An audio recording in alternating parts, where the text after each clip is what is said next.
So I, as a young Mormon having questions, looking at the Book of Mormon, I assumed there were really artifacts, that there were languages, that there were people and maps and all those things to back up the Book of Mormon. As it became more and more obvious with serious research that Mormons couldn't support their claims, they had to come up with a new way of presenting their church claims to the public that avoided the pitfalls of making specific claims.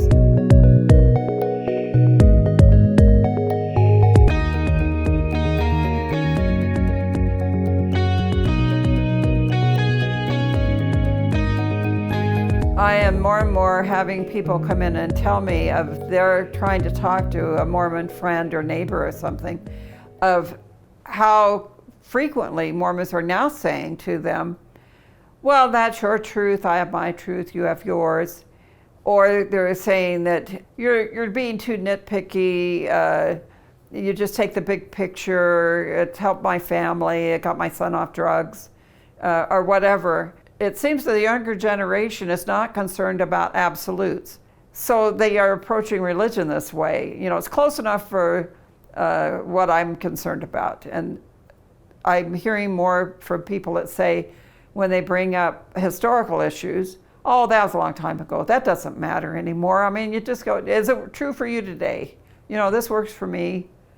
And it makes it much harder to talk with someone about the error of Mormonism when their belief of Mormonism is so nuanced in the first place. I grew up in a time when you had Mormons that really believed that Mormonism was actually true and provable. And so I, as a young Mormon having questions, looking at the Book of Mormon, I assumed there were really artifacts, that there were languages, that there were people and maps and all those things to back up the Book of Mormon.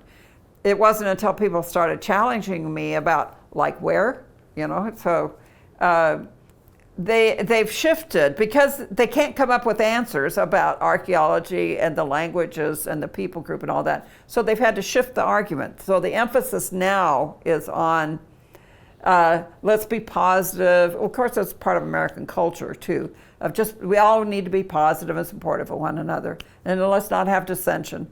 And so the missionaries have all picked up on this. It's a way of diverting people from serious discussions. If you can just minimalize everything to, oh, well, the differences are so small that they're not worried about, you know, just come join us. One of their lines that they have had in the recent history is, we aren't asking you to give up any truth that you already have. We just want to add to the truth you have. And so, like, you have a half a glass of water, we just want to fill up your cup. We're not asking you to give up anything. Just hang on to all the truth you already have.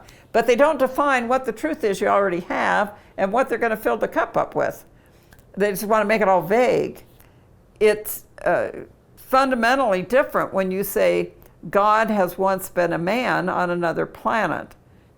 That is so different, radically different from the Christian understanding of God, that it's impossible for someone to just brush it off and say, oh, you know, that's a minor difference.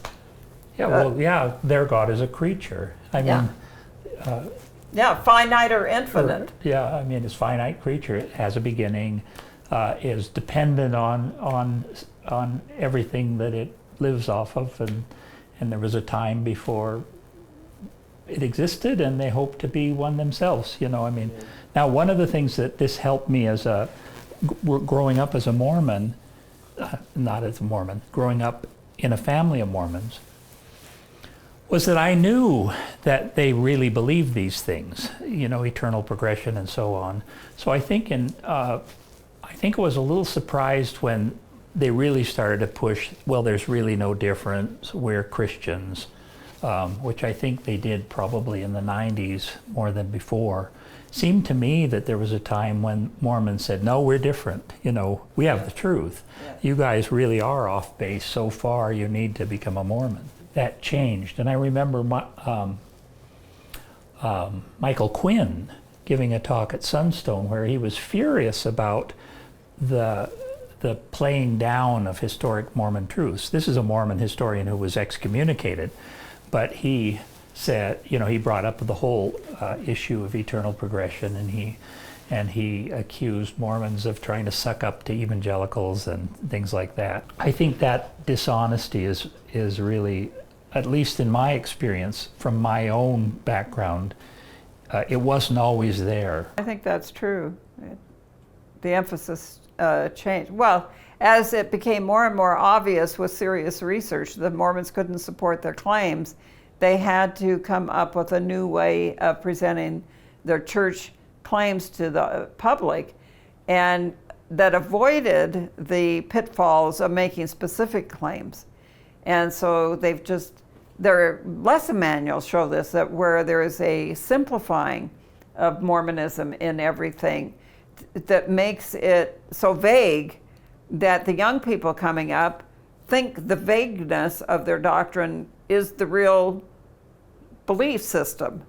And they don't realize that what you're getting is the PR version, and the PR version has now become the church official line that the young people coming up through Mormonism think was what it always was, and they don't understand the absolute statements that I was raised on in Mormonism, that we're 100% the only true church and we can back up every claim. That's why I kept believing the Book of Mormon, as I thought there really were evidences for it. And it's when I seriously started looking at it that I realized, no, this is not a historical document. If it's not a historical document, God didn't write it, because it claims that he is the author of it. The God of the Book of Mormon is presenting all the truth to you. So if the Book of Mormon is not true, then Joseph Smith made it up, then there's no truth to Mormonism. So the churches had to modify their sales pitch, in case you've heard that they don't have any evidence for the Book of Mormon, that they can soft pedal it to you in a way that will look attractive. We can help you have families forever. Oh, you have a grandma that died without the gospel? Well, if you join our church, we can take you through temple rituals that'll save that grandma. And this is this wonderful promise. Everything at some point, everything shifted to family instead of the gospel message, so that that was an easier sell. We can help you with your family.